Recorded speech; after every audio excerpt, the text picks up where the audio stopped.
Assalamualaikum warahmatullahi wabarakatuh. Alhamdulillah wassalatu wassalamu ala Rasulillah wa ala alihi wa ashabihi wa mawala. Wala hawla wala quwwata illa billah. Subhanaka la ilma lana illa ma 'allamtana. Innaka antal alimul hakim.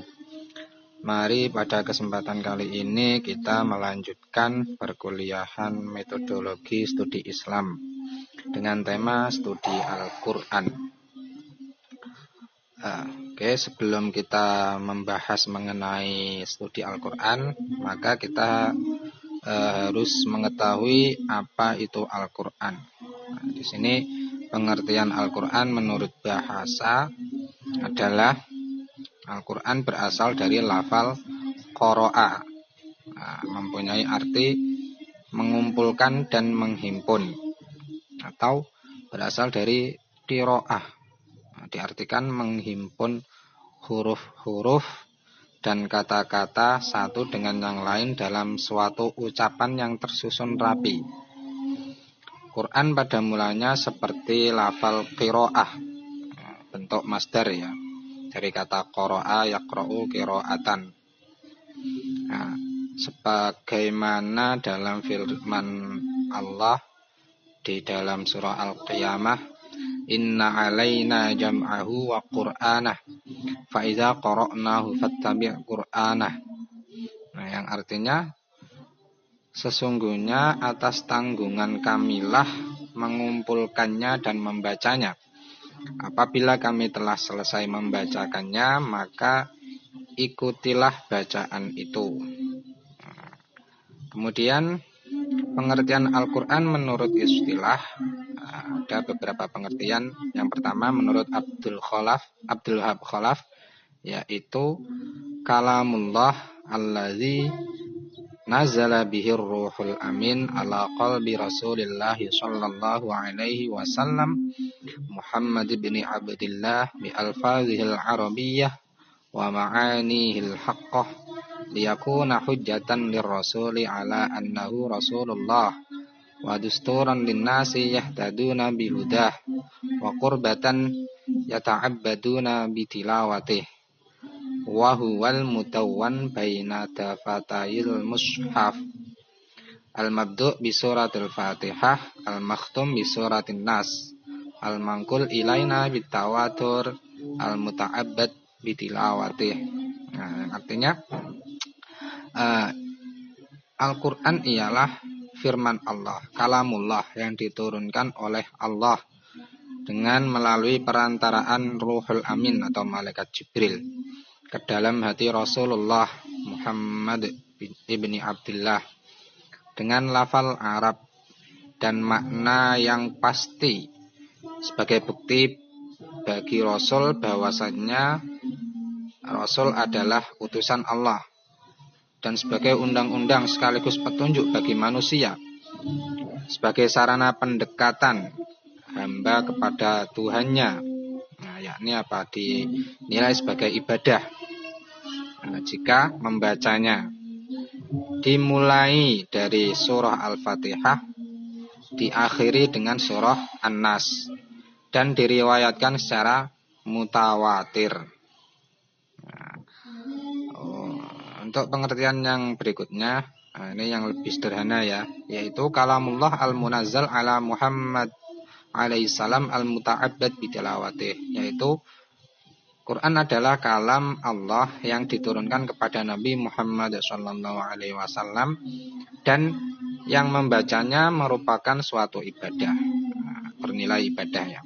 Terus ada yang mengartikan kalamullah al-mu'jiz al-munazzal ala sayyidina Muhammad sallallahu alaihi wasallam al-maktub bil masahif al-manqul bitawatur al-muta'abbad bitilawatih. Yakni apa? Kalamullah yang bersifat mukjizat yang diturunkan kepada Nabi Muhammad sallallahu alaihi wasallam dan tertulis di dalam mushaf, diriwayatkan secara mutawatir, dan yang membacanya dinilai sebagai ibadah. Sesuai dengan pengertian yang saya jelaskan tadi, berarti ada perbedaan dengan hadis qudsi, karena antara Al-Quran dan hadis qudsi ini sama-sama wahyu dari Allah. Nah, sama-sama wahyu, tapi ada beberapa perbedaan. Yang pertama yaitu Al-Quran itu bersifat mukjizat.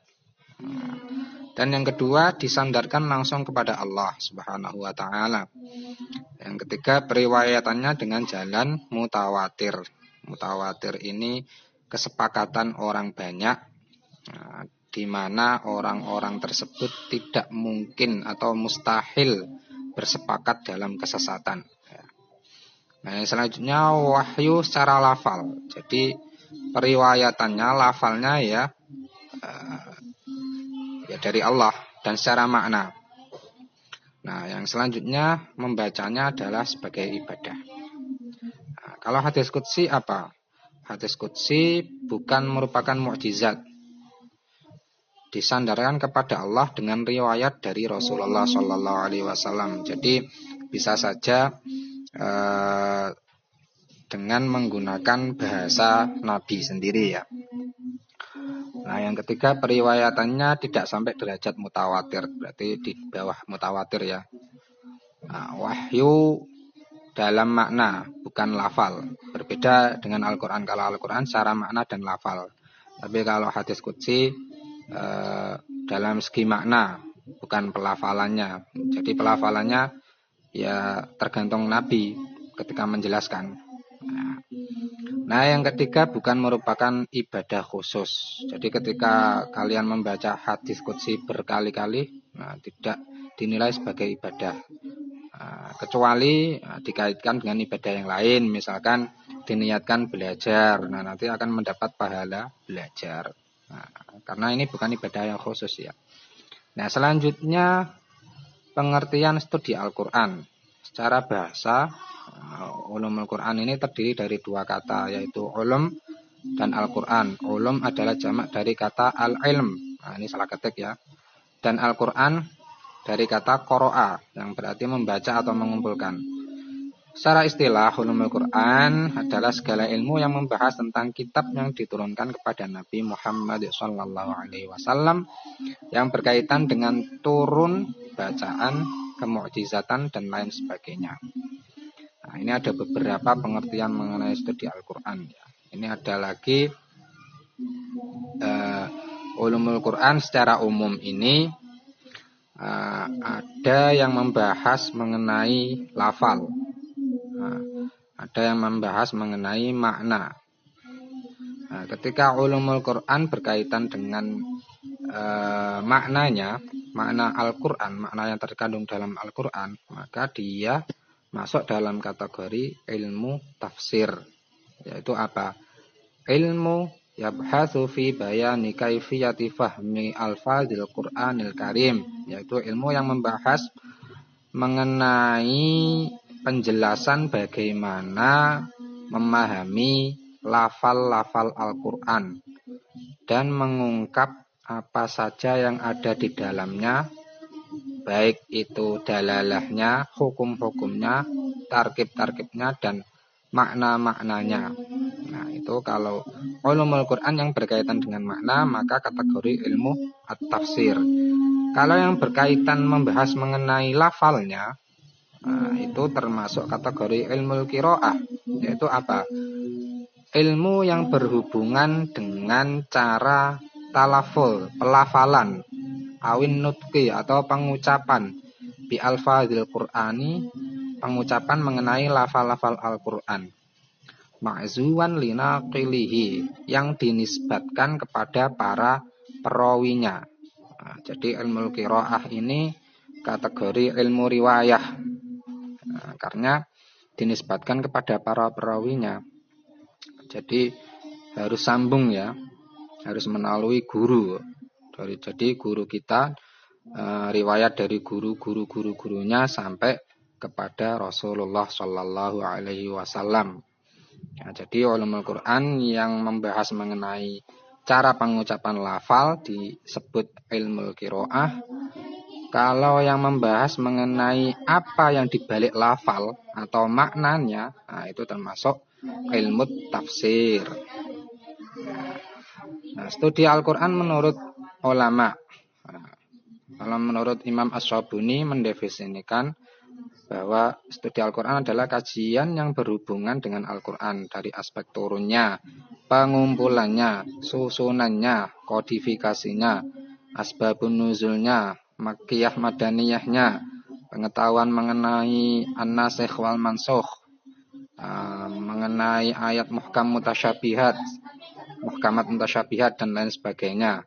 Yang intinya segala pembahasan yang berkaitan dengan Al-Quran. Kalau menurut Imam Az-Zarqani, yaitu kajian-kajian yang berhubungan dengan Al-Quran dari aspek turunnya Al-Quran, susunannya, pengumpulannya, tulisannya, bacaannya, tafsirnya, dari segi mukjizatnya, mengenai nasikh dan mansukhnya, menolak syubhat darinya dan lain-lain. Ya, ini secara umum hampir sama ya. Sekarang lanjut mengenai apa saja yang dibahas dalam ulumul Quran. Jadi ruang lingkup studi Al-Quran menurut Muhammad Hasbi As-Siddiqi terdapat 6 hal pokok. Yang pertama, persoalan turunnya Al-Quran atau nuzulul Quran. Seperti yang kita ketahui bahwa Al-Quran ini turun secara berangsur-angsur. Linusabbita bihi fu'adaka warattarnahu tartila. Jadi supaya Al-Quran ini tetap menancap dalam hati. Nah, itu selama kurang lebih 23 tahun ya. 22 lebih. Cuma ada yang mengglobalkan menjadi 23 tahun. Yang kedua, persoalan sanad. Yang ketiga, persoalan qiraat. Yang keempat, persoalan kata-kata Al-Quran. Nah, ini kata-kata atau lafal Al-Quran berarti termasuk ilmu qiraah ya. Yang kelima, persoalan makna-makna yang berkaitan dengan hukum. Nah, ini berarti apa? Ya, termasuk ilmu tafsir karena membahas mengenai makna. Dan yang selanjutnya, makna-makna yang berpautan dengan kata-kata Al-Quran. Ini juga termasuk ilmu tafsir, kategori ilmu tafsir karena membahas mengenai makna-makna. Lanjut, kita bahas mengenai persoalan turunnya Al-Quran atau nuzulul Al-Quran.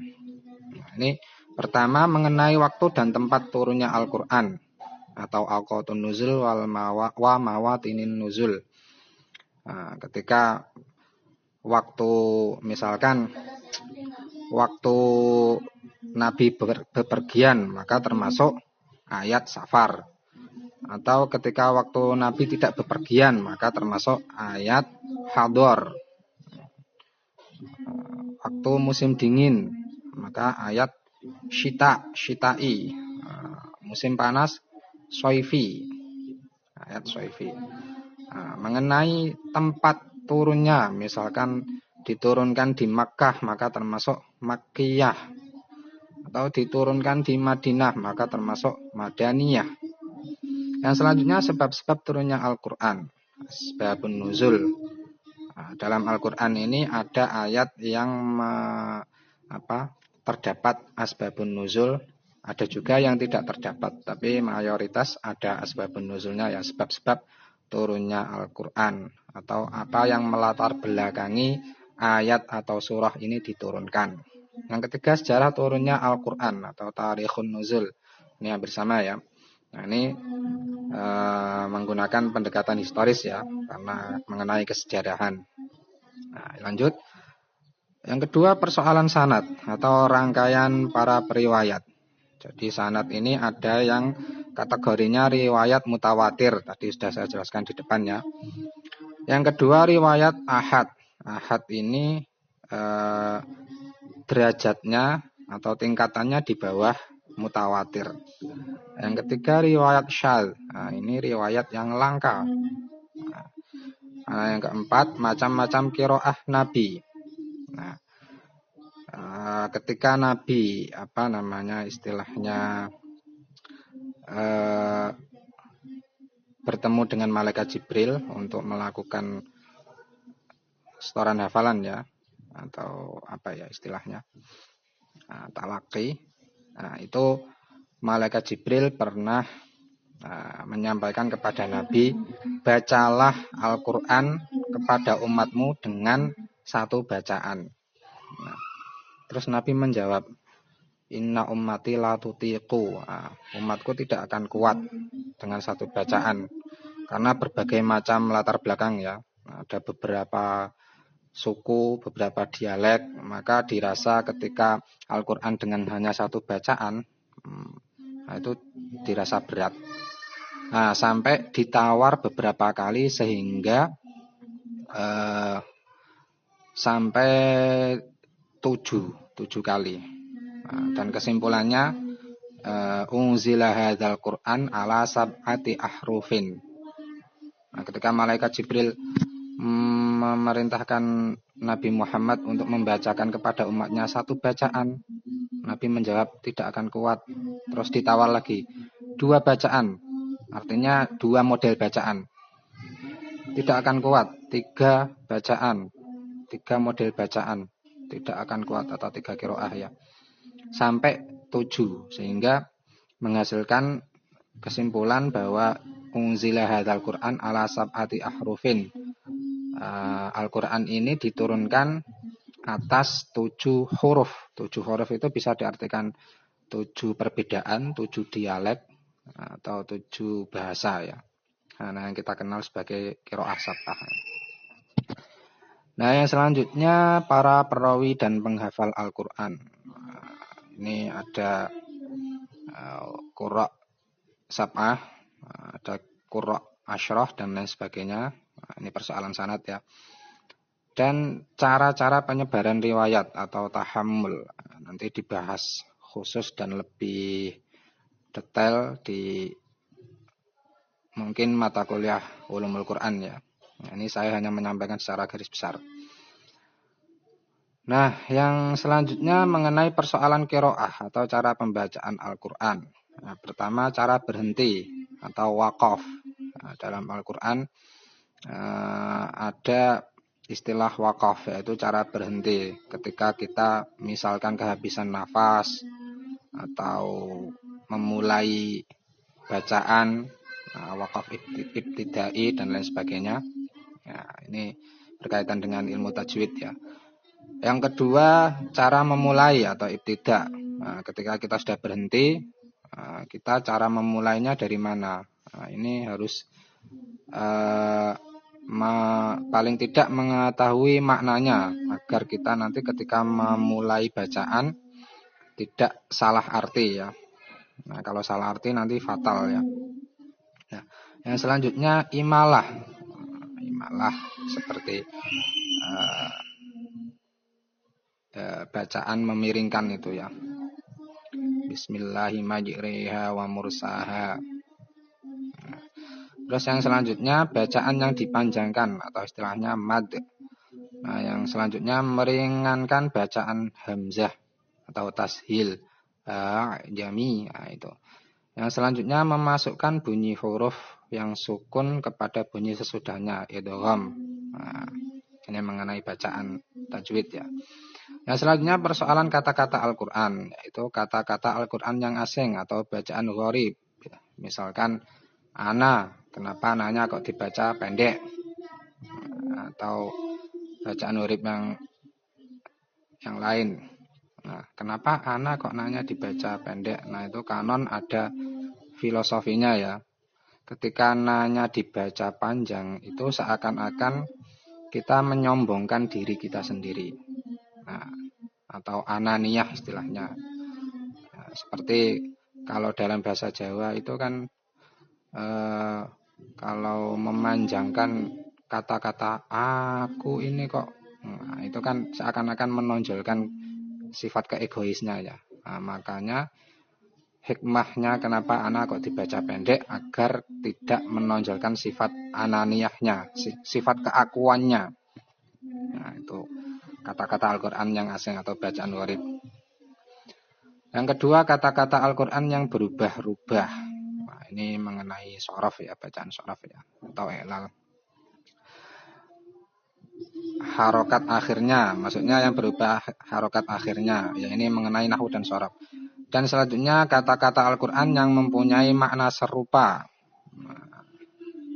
Terus padanan kata-kata Al-Quran atau sinonim. Dan isti'arah ini mengenai balaghah atau sastra. Yang selanjutnya persoalan makna-makna Al-Quran yang berkaitan dengan hukum.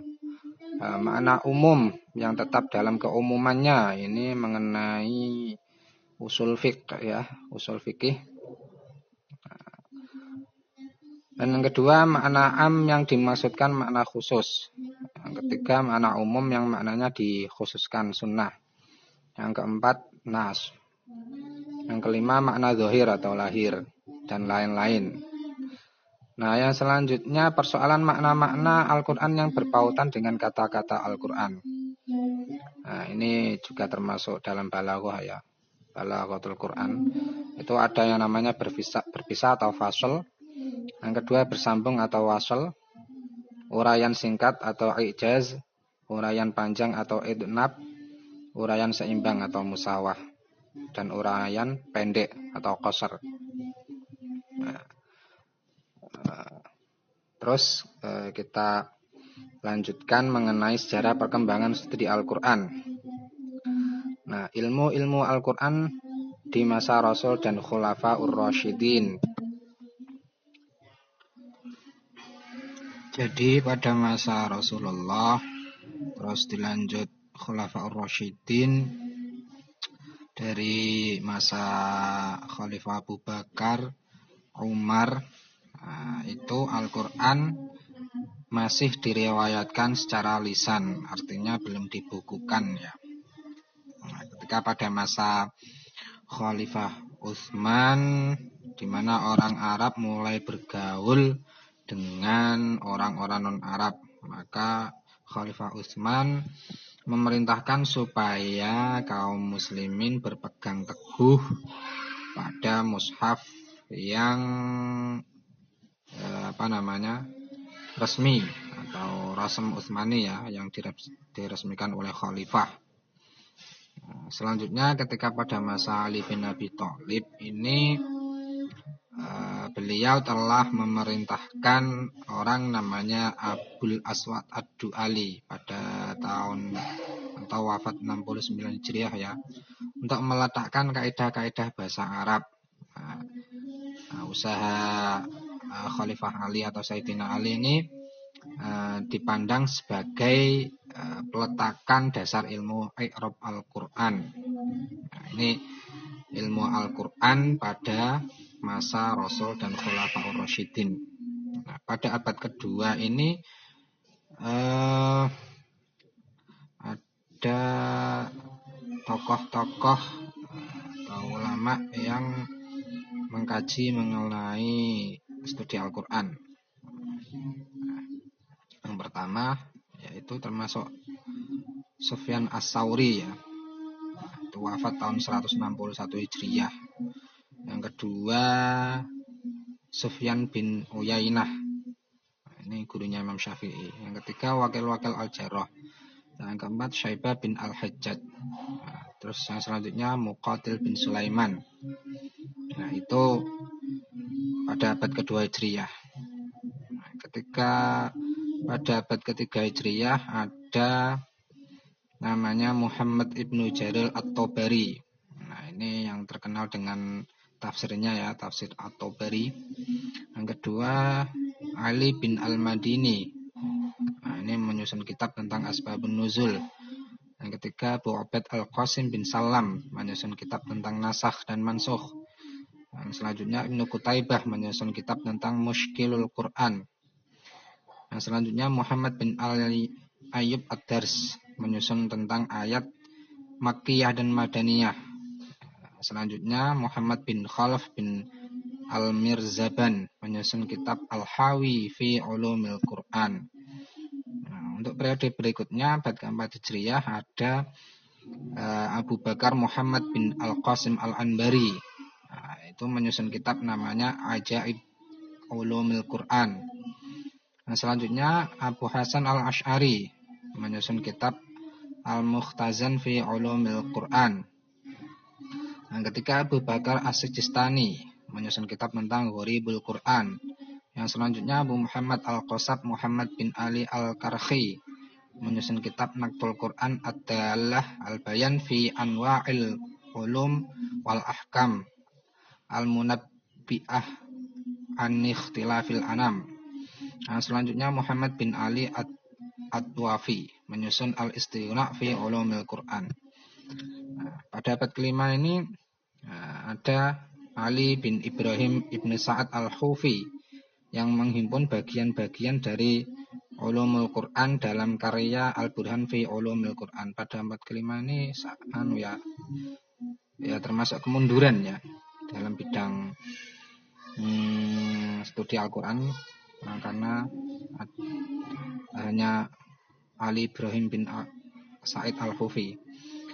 Nah, yang abad ke-6 dan ke-7 ada Ibnu Al-Jauzi, menyusun kitab Al-Funun Al-Afinan fi Ulumil Quran dan kitab Mujtaba fi Ulumi Ta'alluq bil Al-Quran.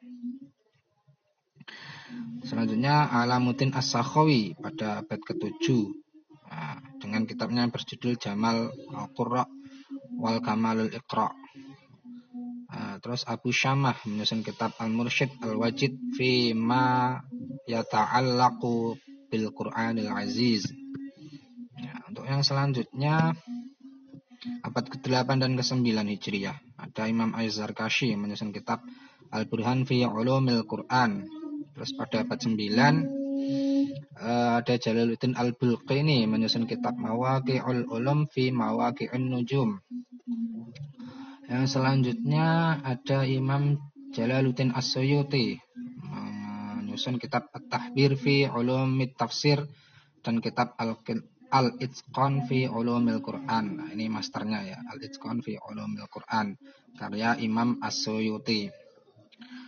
Nah, yang selanjutnya ini dari abad ke-9 sampai ke-13 ya, ada fase kemundurannya, kekosongan.